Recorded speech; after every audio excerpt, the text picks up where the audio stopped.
ನಮಸ್ಕಾರ. ತುಂಬ ಜನ ಬಾಯಿನಲ್ಲಿ ಹುಣ್ಣು ಡಾಕ್ಟ್ರೆ, ಖಾರನೇ ತಿನ್ನೋಕ್ಕಾಗಲ್ಲ ಡಾಕ್ಟ್ರೆ. ಸೊ ಈ ಬಾಯಿ ಹುಣ್ಣು ಯಾಕಾಗುತ್ತೆ? ನಿಮ್ಗೆಲ್ರಿಗೂ ಗೊತ್ತು, ವಿಟಮಿನ್ B12, B6, B1 ಕಡಿಮೆ ಆದರೆ ಆಗುತ್ತೆ ಅಂತ ನೀವೇ ಮಲ್ಟಿವಿಟಮಿನ್ ಮಾತ್ರೆಗಳನ್ನ ನುಂಗ್ತಾ ಇರ್ತೀರಿ, ಆದರೂ ವಾಸಿ ಆಗಲ್ಲ. ನಿಮ್ಗೆ ಆಶ್ಚರ್ಯ ಆಗುತ್ತೆ. They are tension related. Exam ಟೈಮ್ನಲ್ಲಿ SSLC ಎಕ್ಸಾಮ್ ನಿಮ್ಮ ಮಗಳಿಗೆ ಬಾಯೆಲ್ಲ ಹುಣ್ಣಾಗುತ್ತೆ.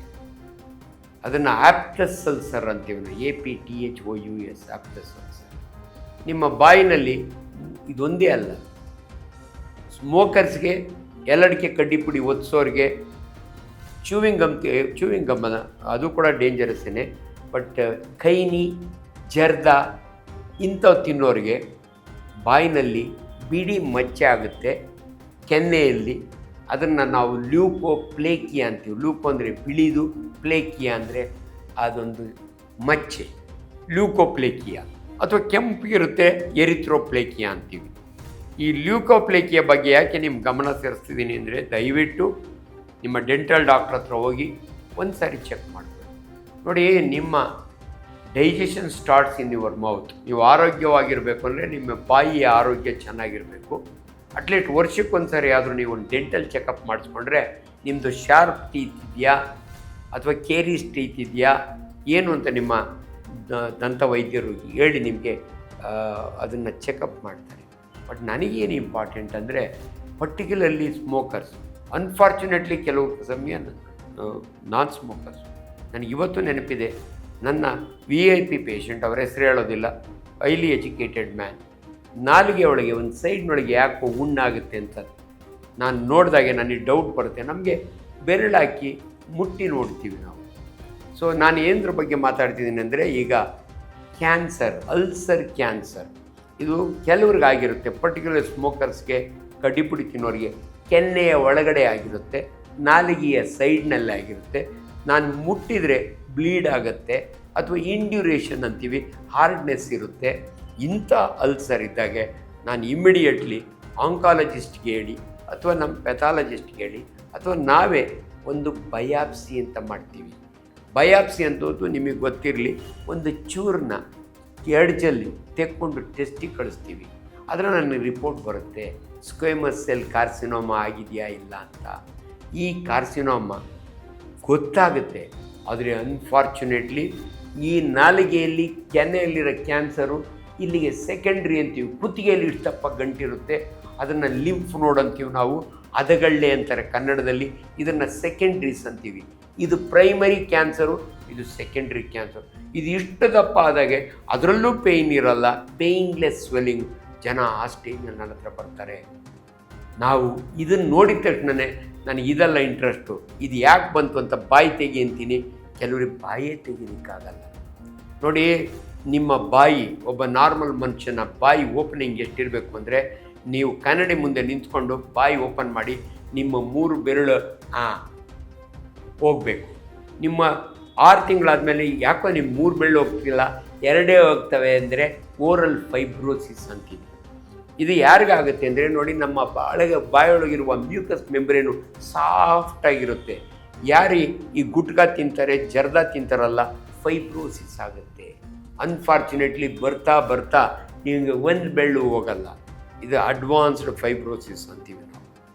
ಸೊ ಇಂಥವ್ರು ದಯವಿಟ್ಟು ಬಯಾಪ್ಸಿ ಮಾಡಿದಾಗೆ, ಸೊ ನಾನು ಆವಾಗಲೇ ಹೇಳಿದಂಥ VIP 46 ವರ್ಷ, ಅವರಿಗೆ ನಾಲಿಗೆ ಎಡ್ಜ್ನಲ್ಲಿ ಆ ಕ್ಯಾನ್ಸರ್ ಇರುತ್ತೆ, ಬಯಾಪ್ಸಿ ಮಾಡ್ತೀವಿ.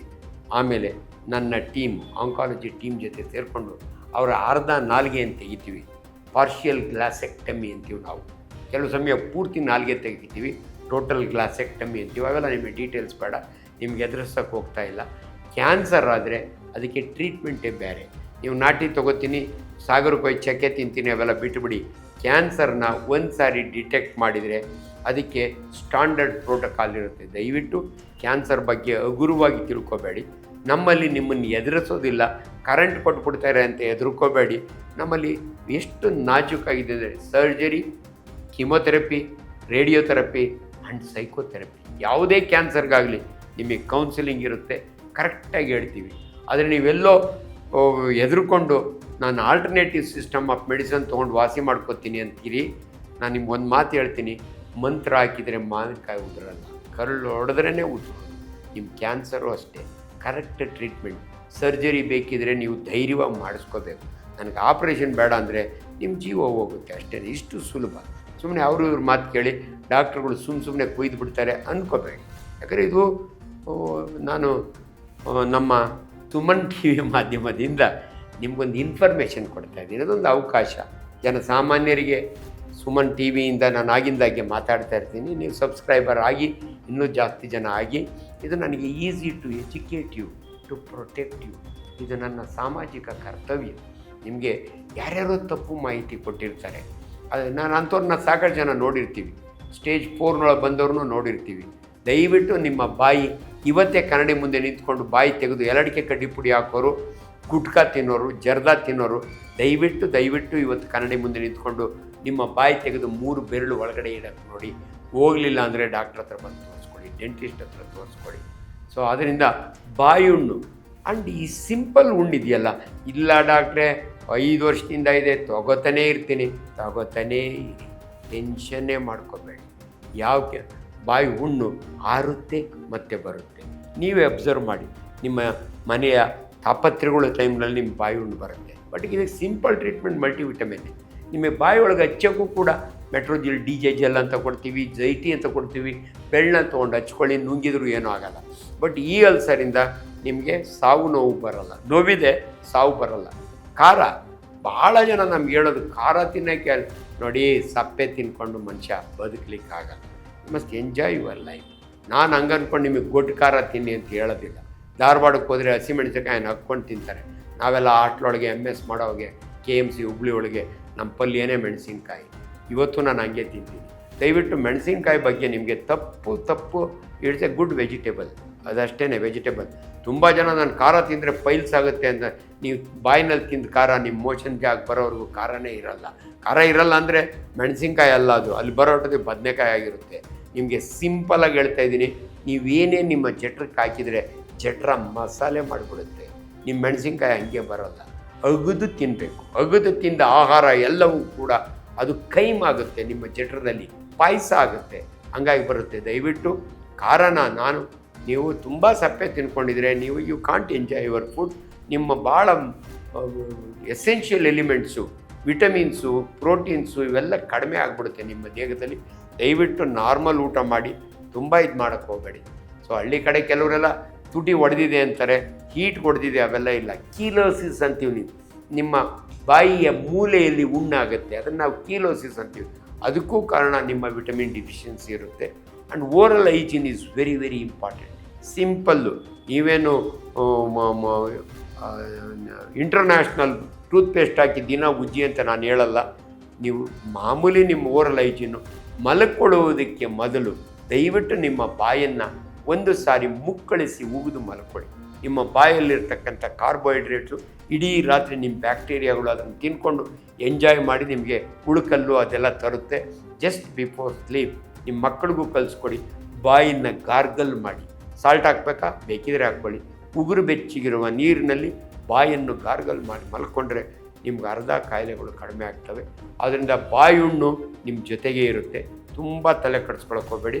ಇವತ್ತು ಆಂಜನಪ್ಪ ಡಾಕ್ಟ್ರು, ನಾಳೆ ತಿಮ್ಮಪ್ಪ ಡಾಕ್ಟ್ರು, ನೀವು ಅಲಿತಾನೇ ಇರ್ತೀರಿ. ಬಟ್ ಟ್ರೀಟ್ಮೆಂಟ್ ಇಷ್ಟೇ. ಮಲ್ಟಿವಿಟಮಿನ್ ಟ್ಯಾಬ್ಲೆಟು, ನಿಮ್ಮ ಪರ್ಸನಲ್ ಹೈಜೀನು, ನಿಮ್ಮ ನ್ಯೂಟ್ರಿಷನ್ ಚೆನ್ನಾಗಿರಲಿ. ಸೊಪ್ಪು ತರಕಾರಿಗಳನ್ನು ಜಾಸ್ತಿ ತಿನ್ನಿ. ದಿನಕ್ಕೊಂದು ಹಣ್ಣು ತಿನ್ನಿ. ನಿಮ್ಮ ಈ ಬಾಯಿ ಹುಣ್ಣು, ವಿಟಮಿನ್ C, ಅದು ಎಲ್ಲ ವಿಟಮಿನ್ಸು ನಿಮ್ಗೆ ಹೇಳ್ತೀನಿ ನೋಡಿ. ಒಂದು ನಲ್ಲಿಕಾಯಿ ತಿಂದರೆ ಸಾಕು ನಿಮ್ಗೆ ವಿಟಮಿನ್ C ಸಿಗುತ್ತೆ. ಒಂದು ಚೇಪೆಹಣ್ಣು ತಿಂದರೆ ಸಾಕು ನಿಮ್ಗೆ ಎಲ್ಲ ವಿಟಮಿನ್ ಸಿಗುತ್ತೆ. ಒಂದು ಬಾಳೆಹಣ್ಣು ತಿಂದರೆ ಸಾಕು ನಿಮ್ಗೆ ಬೇಕಾದ ರೈಬೋಫ್ಲೋವಿನ್ ಎಲ್ಲ ಸಿಗುತ್ತೆ. ಅದನ್ನು ದಯವಿಟ್ಟು ಈಚೀಚೆಗೆ ಮಾಧ್ಯಮದಲ್ಲಿ ಬರ್ತಿರ್ತಕ್ಕಂಥ ಬೆಳಗ್ಗೆ ಖಾಲಿ ಹೊಟ್ಟೆಯೊಳಗೆ ಕಲ್ಲಂಗಡಿ ಹಣ್ಣು ತಿನ್ನಬೇಕು, ಅದೇ ಊಟ ಆದಮೇಲೆ ಬಾಳೆಹಣ್ಣು ತಿನ್ನಬಾರ್ದು ಅಂತ ಯಾರೊಬ್ಬರು ಸ್ವಾಮೀಜಿ ಹೇಳಿದರು. ಅವೆಲ್ಲ ತಪ್ಪು ಮಾಹಿತಿಗಳು. ದಯವಿಟ್ಟು ನಿಮ್ಮ ಆಹಾರದಲ್ಲಿ ನಿಮ್ಮ ಬಾಯಿ ಹುಣ್ಣು ಆಗಬಾರ್ದು ಅಂದರೆ 5 ನೆನಪಿಡಿ: carbohydrates, proteins, fats, fibre and water. ಇಷ್ಟನ್ನು ನೀರು ಯಾರು ಚೆನ್ನಾಗಿ ಕುಡಿತಾರಲ್ಲ ಅವ್ರ ಬಾಯಿ ಯಾವಾಗಲೂ ತ್ಯಾವವಾಗಿರುತ್ತೆ. ನಿಮ್ಮ ಬಾಯಿ ವಾಸನೆ ಬರಬಾರ್ದು ಅಂದರೆ ಇದು ಕೂಡ ಒಂದು ಭಾಳ ಇಂಪಾರ್ಟೆಂಟ್. ನಾವು ಬಾಯಿ ವಾಸನೆಗೆ ಭಾಳ ಜನ ನಂಬುತ್ತಾರೆ. ತುಂಬ ತುಂಬ ಬಾಯಿ ವಾಸನೆ ಡಾಕ್ಟ್ರೇ ಅಂತ ಬರ್ತಾರೆ.